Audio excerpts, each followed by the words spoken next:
The Secrets of Star Trek is brought to you by the Star Quest Production Network and is made possible by our many generous supporters. If you'd like to support the podcast, please visit sqpn.com/donate. You're listening to The Secrets of Star Trek, episode number 15. Captain to bridge. Spock here. Make it so. Surrender is not an option. Attention crew of the Enterprise, this is James Kirk. We are all explorers, driven to know what's over the horizon, what's beyond our own shores. We would have helped you get home if you had asked. That's who Starfleet is. Hi, I'm Don Bettinelli, and you're listening to The Secrets of Star Trek, where we discuss the hidden layers and deeper meanings found in all of the Star Trek TV series, movies, and more. And today we're discussing our overview of Star Trek the Animated Series. Yes, that short-lived, very brief TV series that followed after the original series. And joining me today on the panel are Jimmy Akin. Hi, Jimmy. Howdy, Dom. And Father Cory Sticha. Hi, Father Cory. How's it going? Great. So before we get into talking about Star Trek, just a quick little bit. I want to tell you folks about a little announcement about a new show that we've been doing a few weeks now called Jimmy Akin's Mysterious World. And as the title suggests, the host of that is our own Jimmy Akin. Jimmy, you want to tell us a little bit about what Mysterious World is about? Yeah, basically it's a podcast that focuses on the different mysteries in the world. It covers natural mysteries. It covers supernatural mysteries. If you think about the old show from the 1970s with Leonard Nimoy, In Search Of, it's kind of like that. It's also kind of like the old show with Robert Stack, Unsolved Mysteries. It focuses more, though, on, it will do some true crime, which is more what Unsolved Mysteries was about.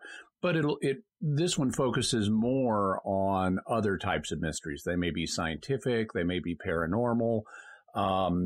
We're going to cover historical mysteries, ancient civilizations, all kinds of interesting stuff, because God is infinite, his mystery is infinite, and creation reflects a good bit of God's mystery. One of the things that's different about this show than other shows out there is, a lot of the podcasts that focus on mysterious things tend to take one of two approaches. Either they're done by people who are totally into these mysterious ideas and are very accepting of them and don't necessarily apply a lot of critical thinking, or they go to the other extreme and they're done by skeptics who just want to debunk everything. And neither one of those is the approach that we're taking. You're also on the show, Dom. And, I am.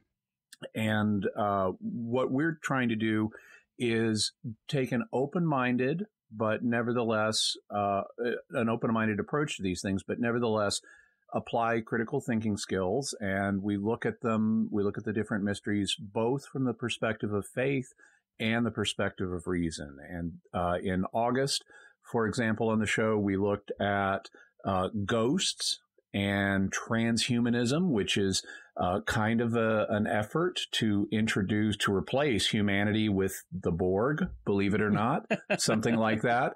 Also, we look at Bigfoot and Area 51, so I hope folks will check those out. I think listeners to this show would particularly enjoy that show. So, I encourage you to go check it out. Go to sqpn.com/mysterious to see all the episodes we produced so far. You can there are links there on each episode to subscribe using iTunes or Google Play Podcasts or the various other ways. So just give it a shot. Give it a try. Download one. Take a listen. I think you'll enjoy it.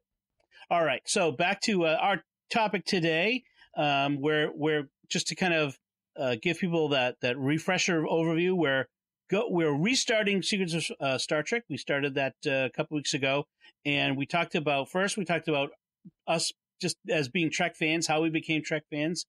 Last time we talked about the original series, Star Trek, the original series. And now we're talking about the next series chronologically, which was Star Trek, the Animated Series. Now, this was a very short series that broadcast between September 1973 and October 1974, and was just 22 total episodes. So not a lot. About the length of a TV season put together. Right. And then it had reruns on NBC going out to about 1975. And I got to say, I must have been, I have vague memories of this series. Like, I was very young at the time. So I must have caught some of them at some point in that run to 1975. But I was 7 or younger when this ended. So, I remember it. I'm a couple of years older than you. I remember it much more clearly. I remember the night before the very first episode aired. I think I told this story once before. They had a special on NBC introducing their new Saturday morning lineup. Back when Saturday morning was a thing for kids. It's not anymore. But they had Leonard Nimoy come in and do a guest role. They had an imaginary meeting going on in their preview of the new lineup of television executives that were all played by children.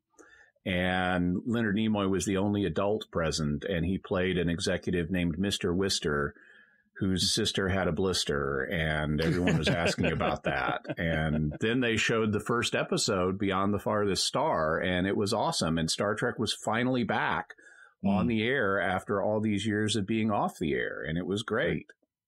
Yeah, it definitely predates me by a couple of years. Literally, I was born in 76, so it was off the air by the time I was born.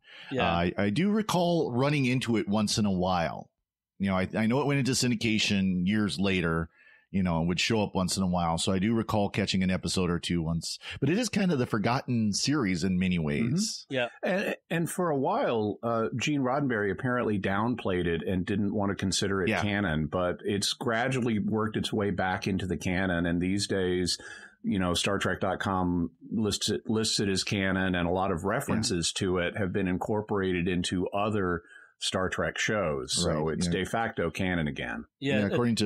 According to Wikipedia, that it went through a phase there where Gene Roddenberry had a person whose job it was to kind of handle canon for Star Trek. And he, either by Gene Roddenberry's own instructions or because this guy had the power of the keys, so to speak, he just basically said, no, we're ignoring that. Though it would still show up. I mean, there'd still show up in books and things like that for a while. Yeah. It's interesting that, where this series came from is, as we all know, famously, when NBC canceled Star Trek in 1969, one of the dumbest of all executive decisions in history, along with New Coke and other things like that. A little known fact: I knew the guy who recommended New Coke to replace the old formula. Really? Yeah, I worked for him briefly. Very interesting. He's a deacon, actually, a Catholic deacon. Oh, that's funny. Yeah, that's funny. Not. He would tout that as something he was proud of, and I'm not sure why. But anyway, so it was sort of the New Coke moment of Star Trek when they canceled it, and of course it was this huge fan outcry, and we want Star Trek back, and so. And almost immediately there was talk of movies and other things like that. And NBC was kind of flailing around for what to do. And they came up with this idea, which was we could do it on the cheap because the Filmation animation, what we have here, they were doing this sort of animation pretty inexpensively. And you can kind of tell at times. You can tell. Yeah. They reuse a lot of shots, but then the original series reused a lot of shots too of the Enterprise orbiting planets and stuff. Unfortunately, you could tell that on a lot of the cells, because the way it works is they have like essentially plastic sheets. Let's just think of it simplified plastic sheets, and they would move them back and forth across like the background and that sort of stuff. And you could see where they didn't clean the sheet in between. It's got like dust particles and stuff. And there just happens to be a couple of stars that are moving right in front of the Enterprise as it's sliding across the screen. Exactly. It's not dust; it's the stars. Oh, okay. And but what's funny is that's a 21st century problem to see that, because you know on the old TVs you would never even had a clue it was there. But now we've got 1080p 4K TVs that you see every little pixel, and you see that little speck of dust go sliding across the screen. I'm gonna guess they're not gonna remaster the animated series in 4K. Oh, I wouldn't be surprised if they do, actually, because I think there is kind of more awareness of it now. If they redid the animation, that would be interesting, but I don't think they'll remaster the original animation, to put it that way. Yeah. But so one of the things they did, so they're trying to do this inexpensively, and so in order to do that, they brought back the entire cast except Chekhov. Right. Walter Koenig didn't make it back. Actually, originally it was going to be less of the cast than what we actually got. They knew they wanted Bill Shatner and Leonard Nimoy and DeForest Kelley, because you got to have Kirk, Spock, and McCoy. Right. They then also were going to have Majel Barrett, Gene Roddenberry's wife, who would do a number of voices. And James Doohan also was a very gifted voice actor. He could do a lot of different voices. Yep. In fact, people may know the Scottish accent he uses as Scotty is not his accent. He's Canadian. He came in and demoed a bunch of different accents for Scotty, and they picked the Scotsman accent, and that drove the character. But he could always do a lot of different voices. They were going to use him for a lot of things. And so even though the characters of Uhura and Sulu were going to appear on the show, they weren't going to be voiced by Nichelle Nichols and George Takei. Presumably, they would have been voiced by James Doohan and Majel Barrett. But Leonard Nimoy intervened, and he said, because he said, "Well, where are Nichelle and George?" And they said, "Well, we don't have them." And he said, "Well, if you don't have them, you don't have me." And he was willing to leave the series unless they brought him back. So they got both of those actors. They also ended up doing a lot of voices on the show. Yeah. Nearly every alien and guest character was either James Doohan, Nichelle Nichols, or Majel Barrett. Those three people did almost all of them. Or with George Takei. With a couple notable exceptions, Sarek was voiced by Mark Leonard. Mark Leonard. Cyrano Jones was voiced by his actor. Mudd was voiced by his actor. So there were a couple of actual repeat guests from the series, but then there were a couple that it was obvious they were the same actors. Yes. Yeah. And that's typical for cartoons. Yep. Yes, it is. And, because it was aimed at kids, I think they weren't too worried about that coming across wrong, that sort of thing. By the way, even though and I don't know why they didn't include Walter Koenig as Chekhov, but even though he didn't make it on screen, he did have some participation in this series. He wrote an episode called The Infinite Vulcan, which got produced. And so he was a writer for the series. Yeah. And the interesting thing about this series that sort of sets it apart from the original series was because it was animated, they could do a lot of things in animation that you either didn't have the technology for or the budget for in live action. And so they had, notably, they added a couple crew members. So a new navigator named Eric's, who had 3 arms, including one coming out of the middle of his chest. And 3 legs. And he was orange. Yes. And then Maress, which was a feline. Yeah. She was a communications officer who would sometimes sub for Uhura. Yeah. And she was, as you say, feline. So she had kind of a mane and cat ears and was covered in fur and had a purring effect in her voice and stuff. And then they could do different kinds of starships and space battles. And like in the first episode called Beyond the Farthest Star, they kind of take advantage of that, where they encounter this alien spaceship that is truly massive. Like it just dwarfs the Enterprise. And it's a space station more than a spaceship. I mean. Right. Yeah, it's so huge, but it's also not a single compact body like every other spaceship we see. Instead, it's made of these kind of organic pods that are connected by filaments, and it looks very different. And it would have been very hard to achieve anything like this in a model form. I was going to say, can you imagine trying to wire up that model so that they could shoot around it? Yeah. You know, because of course the models, they would hang them.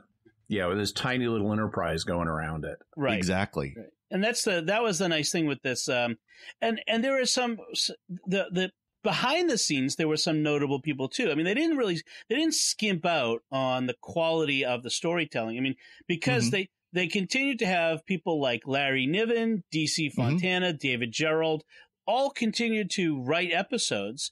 Yes. DC Fontana, I think she was behind she did the she was originally the Yesteryear, script. Yeah, she did Yesteryear in the animated series. She was a script editor on the original series, and so she had a lot of experience doing Star Trek scripts. David Gerrold is the author of the famous Tribbles, the Trouble with Tribbles episode. Yes, and here we get a sequel to that called More Tribbles, More Troubles. Right. One of the things I was surprised at I mean, I already knew this, but I was surprised yesterday. I was just doing kind of a count or survey, and there's just a huge number of follow-ups to the original series in this, where we revisit things and people we've already seen. We've already mentioned like Sarek and Harry Mudd and Cyrano Jones. Each one of them comes back. But then there are other things. They go back to the Shoreleaf planet in one episode. There are even minor references. If you look at the very last, well, actually it's not the very last, but there's an episode where they go back to the Beta Niobe system. And actually it is the last episode. It's called the Counterclock Incident. And it features the first captain of the Enterprise, Commodore Robert April. And in that they go to the Beta Niobe system, which was in the original series episode, All Our Yesterdays. And in that episode, they go to the library, which lets you visit the past of this planet. And then at the end of the episode, the sun goes nova and they have to get out of there. Well, now they're back in the same system. And that's right. It's now a nebula because it's gone nova. And they mentioned, you were here when this went nova, weren't you? And yeah, we were. And it's just a little tie-in on the verbal level. They didn't have to do that, but and it wouldn't have affected the story because the library's gone now. So this plot has nothing to do with that. But they're still trying to tie in stuff for the fans from the original series, and that's clearly aimed at adults because kids would not remember Beta Niobe. That's that's something that's clearly for the adults that they're expecting to be in the audience. Now, correct me if I'm wrong, but the original series is where Robert April first is mentioned as the original captain. Actually, no. He's mentioned in some of the preparatory materials. We have Captain Pike in the original series. April's before Pike, and he's mentioned in some of the background materials that Roddenberry was developing for the show, and that had been published in a book called The World of Star Trek, or The Making of Star Trek. And, but if you want to say, what's on screen is canon, that's the first time he's mentioned on screen. Right. That's part of that whole, the animated series becoming canon, this is one of those elements. Like Robert April is later mentioned in various shows, as a prior captain of the Enterprise, and that's I think like in plaques and in like screens, shots and that sort of thing, ocudigrams they called them. And of course, now with Discovery second season coming out, he's going to play a role. Was it Pike is Pike? I'm sorry, Pike. That's right. Pike is captain. But then I'm sorry, I forgot it was Pike. Yeah, but things My like the Spock's home town on Vulcan is Shakar, which is not the same as the guy from the Prime Minister of Jakar, Narn on Babylon 5. No, I was thinking Shakar was Deep Space Nine. Yeah, Kira's old boyfriend on Deep Space Nine. But no, this is a town. Well, I mean, it's a big galaxy. You're going to have repeating phonemes all over the place. Anyway, but that was the one animated episode I did remember from when I was a kid was Yesteryear, which featured The Guardian of Forever, which was the famous one from the City on the Edge of Forever. City on the Edge of Forever, and where Spock gets erased from time and has to go back and put himself back in time. And I did remember that as a kid, and it was very thrilling. I mean, it was very. You get to see Vulcan. This was until Star Trek Enterprise, the series. This was our first and only visit to Vulcan. Nope, Amok Time. Oh, you're right. You're right. Well, okay. Got to see more of Vulcan. Me there. Got to see a lot more of Vulcan. Yes, you did. And it was our first and only return to Vulcan. Right. Right. Put it that way. And it also revisits Spock's childhood. So we get to see Spock as a child. We get to see key events growing up. We learn more about Vulcan culture, and it's really cool. This was an episode, as we mentioned, by DC Fontana. And it was so influential that even when the series as a whole was being treated as non-canon, authors of TV shows would still go back and reference things in this episode because it was just so good and so influential. And it's really profoundly moving. Basically, not only do we have a conflict going on the plot level with the adult Spock who's been erased from history and needs to get back into history, but we have him visiting his younger self when he's like 6 or 7 years old. He's got to make a choice that's going to govern the rest of his life. Is he going to follow the Vulcan way or not? Because he has that option of going the human way. And he's going through a Vulcan rite of passage test. And we get to meet his pet Salat.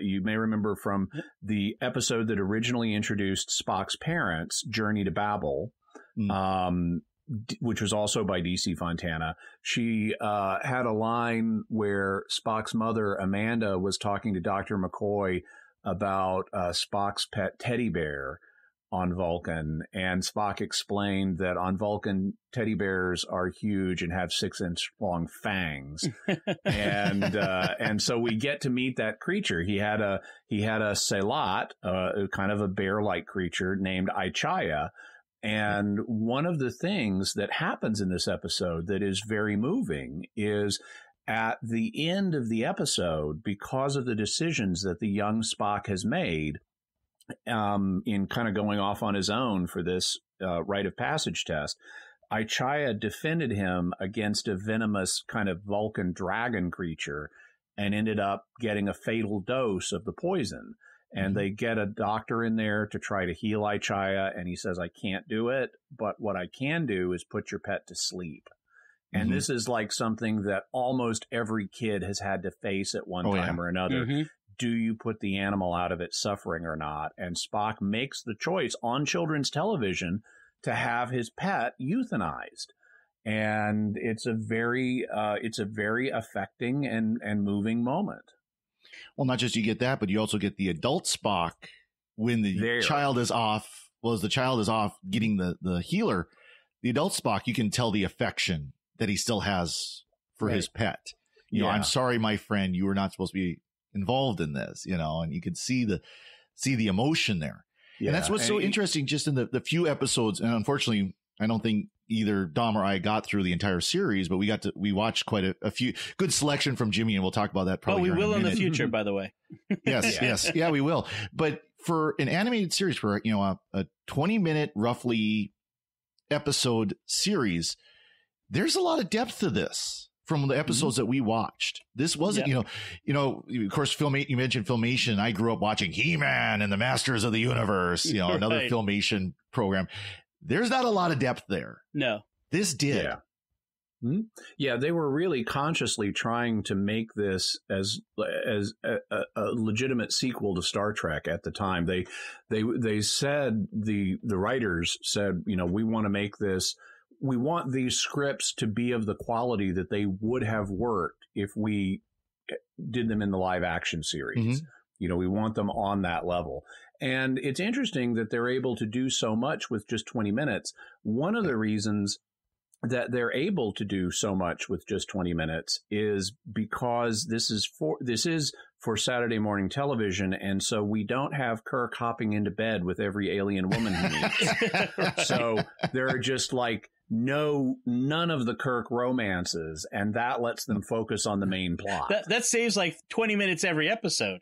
Yeah, that's exactly it. Well, and it's not just Star Trek fans who think that this is a quality TV series. I mean, this actually won an Emmy for Best Children's Series in 74-75. I mean, it was the first Star Trek series to win an Emmy, which is, kind of remarkable given everything. And it's my belief that were it not for the animated series, we may not have gotten the movies. I feel like the animated series kind of kept things going. It kept the engine of Star Trek running a bit, in 1975. And from there, between that and the success of Star Wars to making science fiction acceptable in Hollywood, those two things, I feel like they kept it possible to really take Star Trek and bring it to the movies. And that would make sense because, of course, this ended in 74. The original movie came out in 79. That's only 5 years. In movie time, that's not a long time at all. Right. Yeah. In the time span, like after this ended, it wasn't very long after this where they really started actively, Gene Roddenberry and others started actively working on getting a movie made. I mean, this was, right. It took years. I mean, you could see them. You could almost see that as this series is going on. It's like, look here, we've got this animated series and people are watching it. Right. We can go better. And syndication and the conventions, the fan cons and all that sort of stuff. Then Star Wars comes along and people go bonkers over Star Wars. And then you get Battlestar Galactica and you get all this other sci-fi. And so someone said at the time, and we can get more into this franchise. Yeah. Let's We'll get more into this when we talk about Star Trek: The Motion Picture, I think. But the history of how we got to the motion picture, because there were a couple of false starts along the way. There was an attempt to do a live action series instead of a movie. But yeah, I mean, but the thought here is without this animated series, we might not have had more Star Trek. To put it that way, right. And it kept the actors involved and engaged. It did, although because of the way cartoons are produced, or certainly were produced, it was a little different for them. This is something Nimoy talked about afterwards. Is he was okay doing the cartoon series, but it didn't have the same sense of on-set camaraderie because they weren't on set together. No. They would go, he would be somewhere in America touring and go into a sound studio at maybe a record company or a radio station or something, record his lines, and they'd mail them in. Yeah. Right. There was a story I read where William Shatner was actually touring with a play. And when the time would come for him to record, he'd go in whatever city he was, like you said, whatever city it was and do it, record. And you can hear that because I noticed that, watching 3 or 4 episodes back to back, his recording quality was different from episode to episode. Yeah. I think I've heard he even used a cassette recorder at times. Yeah, exactly. Yeah, actually, I think there was one episode, it sounded like he was talking to a good old fashioned, dictaphone type cassette recorder. Yeah. Another thing that this does, that in a way it kind of completes the original series, because we know from the opening narration of the original series, the Enterprise is on a 5-year mission, and we only get to see 3 years of that, before the live action show is canceled. But if you look at the star dates that they give for these episodes, it's like these are late star dates that push somewhat past the original series. And so this is like filling out what happened in the final 2 years of the original 5-year mission. Right. That was their conscious intent at the time. One of the funny quirks of the animated series is comes in something unique to animation, which is the color of the animation. Apparently, the director, I think he's the director, was colorblind. Yes. and which is not what you want in an animation director. And so lots of things that he thought were light gray were being produced as pink. So we have pink tribbles, pink Klingon uniforms, pink ships, and I mean, it just and so it kind of comes across. I mean, I think maybe someone at some point has tried to make them more purplish and less pink in some cases, but still, those are off. Yeah, there's. I was going to mention there's a famous case of that. One of the best episodes of the animated series is called "The Slaver Weapon," and it's an adaptation by Larry Niven of his short story "The Soft Weapon." And that story originally is set in Niven's known space universe. And he found a way to map. It's actually great. If you know the original story, he's able to map the characters from the original story onto Spock, Uhura, and Sulu in a very straightforward way. You know, you have this pacifist vegetarian alien in the original series, that becomes Spock. You have a human male who knows about weapons, that's Sulu. You have a human female, that's Uhura. And so we get this episode focusing just on them. I mean, Kirk is nowhere in this. It's just those three characters from the Enterprise encountering a group of cat-like aliens called the Kzinti, who are from Niven's known space universe. Well, you watch the episode, and even though the Kzinti look okay, they're in pink spacesuits flying a pink spaceship. Yeah. And this is because of the director's colorblindness. He thought all that was gray. You know, speaking of Kirk not being in it, but Spock is, Leonard Nimoy is the only actor, the voice actor, who's in every single episode. That's what they said. I was reading about, is that he's in every episode, which is interesting. Something else that, kind of talking about things that they could do. One of the things they did was they were able to put the characters into more dangerous atmospheres and weirder places in outer space, even by, putting them in like these force field belts. The force field belts. Because in the original, when they wanted to put them into outer space, into dangerous environments, they had to put them in these bulky spacesuits. And those, I'm sure, were both expensive and difficult to shoot in. And hot. Right. And so, but to do the force belts or the force field belts, they would have had to do that like an effect to show that they're wearing something around them. And that would have been complicated in special effects at the time. Right. In fact, the force field belts were originally proposed, I forget her name, but they were originally proposed by the author of the Tholian Web.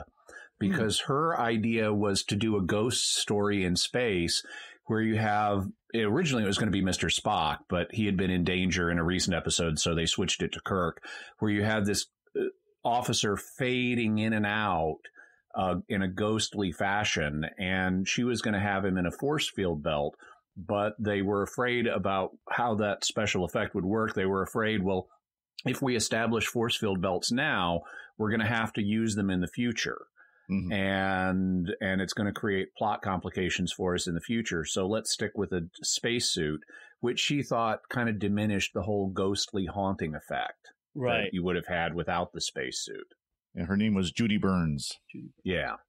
So a couple other technologies that were kind of pioneered here. Did you have something you wanted to add, Jimmy, first? Or? Well, I was going to mention another environment that they got to use here that they could never have done on the TV show is an underwater environment. Okay. There's an episode called The Ambergris Element where Kirk and Spock are on a water planet, and a lot of the action occurs underwater with them as water breathers. And that's something you could never have done on the TV show. And they have an aqua shuttle, which was a lot of fun, which I think we did see an aqua shuttle later on, or at least shuttles going into water in the Kelvin timeline of Star Trek. Was that Beat? Well, we saw the Enterprise. We saw the Enterprise herself underwater. Right. That's right. So, so some of this stuff shows up later, and we also had the first holodeck. They had a recreation room in which you could create a holographic environment, in it, and that was for the first time on the animated series. So Yeah, they had people running around in a woodland environment on this holodeck, and they pinched the animation for that woodland environment from Lassie's Rescue Rangers. That was, I know that was an idea for the original series that never came to fruition, was to have this holodeck. So it was something, again, it's another thing that was already thought of. It was already kind of a part of the behind the scenes canon, but never actually got established until the original or the animated series. Right. So, anything else you want to say about the animated series? The one thing I do want to mention is that you can watch it on either Netflix or Amazon. It's on both. Yep. So. Yeah. It's on Amazon Prime, in fact. So if you've got a Prime membership, you can watch it all for free. Right. And, well, Jimmy, you had sent us a list of episodes, and you mentioned a couple of them. Why don't you go through that list so people know, for the ones that would be great to hit to see? Well, so Yesteryear is a really good one. It's the one about Spock's childhood. Also, I really like More Tribbles, More Troubles, which allows us, in addition to seeing, in addition to getting to see the Tribbles again, we also get to see their natural predator. Because, they establish in the show that Tribbles have this explosive birth rate. So in their own environment, there must be something keeping them in check. And we get to see what that is. It's a Tribble predator called a glommer. And it looks kind of like a jellyfish, but it comes along and sits on the Tribble and eats it. And so that's cool. The premiere episode, Beyond the Farthest Star, is really good. We get to see the alien ship we mentioned. The Slaver Weapon is really good. That's the Larry Niven story. There's also an episode that I really like called The Time Trap, which is kind of a Bermuda Triangle in space episode. That's really nice. And then also it's neat to see the counterclock incident with Commodore Robert April, although I have to say the plot in that one is actually pretty goofy. But then there were a lot of goofy episodes in the original series too. Right. Yeah, it is remarkable the quality of the storytelling. I mean, like you said, there are a number of kind of goofy elements, but there's quite a few good stories here. And in fact, in the novelizations, some novelists have took up some of these stories and sort of expanded them. Like, for example, Yesteryear became an important element in a trilogy called The Crucible, a trilogy of books called The Crucible about Spock. Expanding on the Vulcan culture and that sort of stuff. So, there's some good stuff here. It's really worth your time, I think. By the way, we might want to mention that just like the original series had tie-in books, adaptations of the original episodes written by James Blish, so did the animated series. Only this time the tie-in books were written by Alan Dean Foster. So they're novelizations of the episodes that we see on screen. And they're very detailed, and to the point where some of the later novels, they're called the Star Trek logs. And so it's like log 1, log 2, log 3, and so forth. Some of the later log books are actually just a single 20-minute episode that Blish or that Foster has expanded out to novel length by adding in all kinds of new subplots and additional story ideas. And they were extremely popular in fandom at the time. As early Star Trek novels. And I remember reading one of them while I was on summer vacation as a kid and finding my first typo in a published book. Now I can't avoid typos as someone in the publishing industry. I see them all the time. Yeah. But I remember finding my first typo where Mr. Spock was referred to as Mr. Flock. So, and you could get them online, actually. You can find them, like Amazon has them used. You can get a used copy of Star Trek Log 1 for, including shipping, $5, So that's pretty good for these old books, especially old Star Trek books. So at some point we're going to talk about the tie-in media, the books and the comics and whatever. And, some of this stuff's going to be hard to find, unfortunately. Yeah. I'm still, I'll be honest, I still read like the new books that come out. Nice. Star Trek books have been a long time thing for me. All the way back to like Diane Duane, her books were amazing. But that's a whole nother episode of That'll be another episode. I'm just looking forward to talking about the records. Maybe the recordings of the various authors, the various actors. I mean, no. I mean the Star Trek story records where they tell a story on the record. Right. Maybe we won't do the music of the. I don't know. We can talk about the Legend of Bilbo Baggins. And Bill Shatner sings the Beatles. Maybe not. Or highly illogical. So I guess we can wrap this up here. This is I think we had a good discussion on this. So to the listener, what do you think of the Star Trek the Animated Series? Did you know of it before we talked about it? Had you ever seen it before? What do you think? Let us know, and we're going to be talking about these episodes in more detail in the future. So you can even tell us which ones you liked more than others and that sort of thing. So let us know by going to sqpn.com/Trek or the SQPN Facebook page. Find this episode there and leave a comment underneath it. We have great listeners who you guys all are always commenting on stuff, and we have great discussions online, which we really enjoy. You can also send us some feedback via email to trek@sqpn.com. That way we can read it on the future podcast. If you record it as a voicemail or a voice memo and mail that audio file to us, we'll play that on a future podcast. So we want to make this an interactive experience for between us and the audience.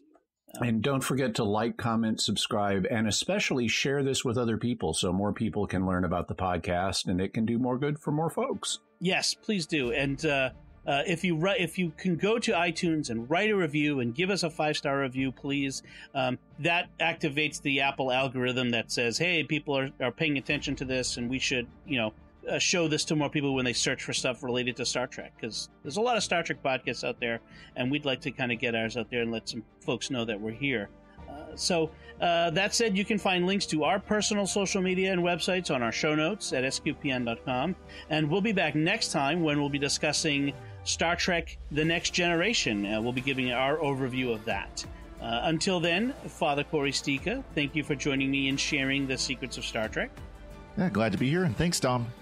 Jimmy Akin, thank you as well. My pleasure, Dom. Once again, I'm Dom Bettinelli. Thank you for listening to Secrets of Star Trek.